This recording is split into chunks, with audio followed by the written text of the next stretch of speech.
agent after he had been looking for a team since February. LeBron was so excited for his friend to be signed that he posted 7 stories to Instagram in over a 2-minute period last night. Shannon, did the Melo news surprise you, and were you following along with Bron? It did surprise me that he got signed, but I'm not surprised that he signed with Portland, Skip, because you're talking about a team that was in the Western Conference Finals last year. And they've lost what? They've lost 6 of 7, and here we are right now. They're 4-8 total loss. Skip, and what happened is they lose Mo Harkless. He goes to the Clippers. Alfred Camino's gone. Zach Collins is out for a couple of months. Nurkic has yet to return. Pau Gasol. So they need somebody to give them some offense, because you ain't get no defense from Melo now. So let's not confuse the two. In year 17, he's never was a defensive guy, so he's not about to start playing defense now. The question is Melo going to be able to accept this role? Because what happens when Dame and CJ goes to the bench, they were lacking scoring. So Melo, I believe, can still score.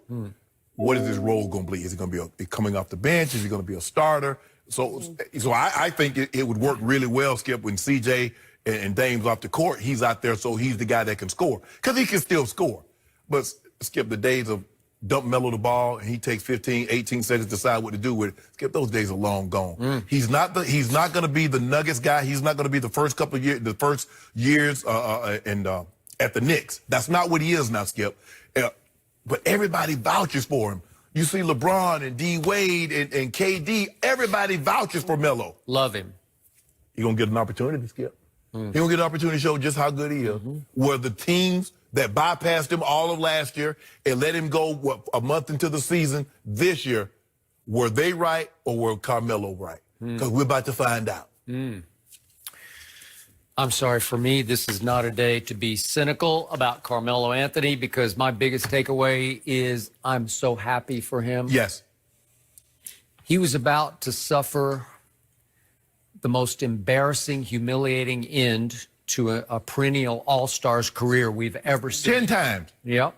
10-time all-star. And he was about to just have to fade away, all but down on his knees begging teams, please give me a chance. And it got pathetic to me, and it started to hurt, because for all of his issues, no defense, ball stopper, low post scorer in an age in which that just doesn't work anymore. Correct. He's still Melo. There's still some magic to him that I can't explain. He did put Syracuse on his back as a freshman, carry him to a championship, NCAA championship. Made the playoffs every year in Denver, in the West. In the West. And took the game off Kobe now. He did, yep. Go back to 12-13 with the Knicks. They were kind of the surprise team of the whole league, and he led the league in scoring. And that was kind of the last we ever saw of that guy. Yep. But that guy, on any given night, could be special. Oh, yeah. And that guy was the guy Kobe Bryant said was the hardest to guard for Kobe, because he was just a bull down low. And Kobe said, I just couldn't deal with his power, with his strength, and with his skill. So I'm happy he's getting a chance. I don't really care how he does. I'm just happy he's going to get a last hurrah in this league, because he deserved one. He earned a last hurrah somewhere. And it is a good fit right now for him. I don't know if it's going to continue long to be a good fit. Right. And he's got a non-guaranteed deal, so this is just almost like... We'll see how it works. 10 days, a 10-day contract. It's like almost like a daily basis, you know? But, it's like the guys at the G League, Skip. Yeah. Okay, except he's not going back to any... yeah, he's going home. If this doesn't work out, he's going home. So they're now, Portland is 27th in the league in scoring, and they're last in the whole league in field goal percentage. So they just can't make shots. Right. And Damian is in awe of Melo. I think he kind of grew up in awe of Melo, and he has been the one who's campaigned the hardest publicly. We want Melo. And he has said numerous times, I tried to get him before he went to Oklahoma City, and I tried to get him to Portland before he went to Houston. Right. And he finally got him. So I'm sure they will welcome him with the most open arms. And there is a big glaring hole in the lineup, in the rotation right now, without Zach Collins and all the players you mentioned. Right. So they need a power forward. And I think he'll still be a pretty good one. Again, he's not going to defend, but I think he'll give them some initial sort of emotion, electricity, you know, like, oh, we got Melo, and maybe it'll jumpstart them. Skip, you watched the Dubs, the Warriors the other night. The Warriors beat Portland. They did. That's how bad it came to that. That's what this is what it's come to. Yep. And the question, Skip, now we've seen Melo. We saw him go to OKC. We saw him go to Houston, and it didn't work. Melo is a guy, Skip, you got to define a role for him and say, this is your role. This is what we ask you. This is what we're asking you to do.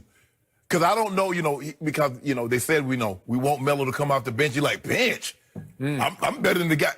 You see, so now he's already on the defensive. He's already hot and got his antenna up. Like, man, I'm Melo. I got 3 gold medals. I'm an 10-time All-Star. Well, as you've said this many times on the show over the last couple of years, he's not Melo. He's Carmelo. Yeah. He's the other guy. Yes. He's the guy who really can't play anymore. Not his style. I hope we just see little flashes of Melo. I hope his first game out, he has a big game. I think they're at San Antonio. Right. No, I hope he doesn't have a big game. Yeah, they have a game. Spurs, yeah. Because, Skip, you remember one game, I think it was Houston. He had a monster game. He had like 24, hit like 4 or 5 threes. And then like 2 days later, like, it's not working out. Yeah. They're like, huh? Gone. No, I agree. I mean, he was the ultimate, in his day, selfish player in a good way. You could just dump it down to Melo and he'll score, right? But, Skip, if you think about it, if he accepts the role like he accepted in the Olympics. Skip, you said what he did in the Olympics, he come off the bench. He carried those teams. Yeah. And one time especially his last year, he was the closer. Woo. He come in and let them threes go. I remember that one game he had against African country, maybe Angola, somebody, Skip. Yeah. He had like 12, 13 3. I mean, he just had let it go. He did. If he can accept a role like that, okay, this is what we need you to do, Melo. Boom, we good. But it's going to be very, very interesting to see. I'm happy for him also, Skip. Which brings me to our man, LeBron James. So, as you just pointed out, he posted 7 times on Instagram stories within 2 minutes. 7 in 2 minutes? I'm sorry, those are what I would call guilt posts. Ain't no guilt posts. Guilt posts. Because LeBron, his closest friend in the world, somehow couldn't pull off getting Melo to the Lakers or Melo wherever he was. He couldn't get him last year. Yeah. Couldn't get Scott. Look, we got your AD. Now, we done got your you wanted Danny Green, we got your Danny Green. You wanted Avery Bradley, we got your Avery Bradley. Now, we just can't, and look here, this ain't finna be a team of your homies. We run a business here. Boy, they suddenly had a lot of open roster spots after Kawhi said, nope, Clippers.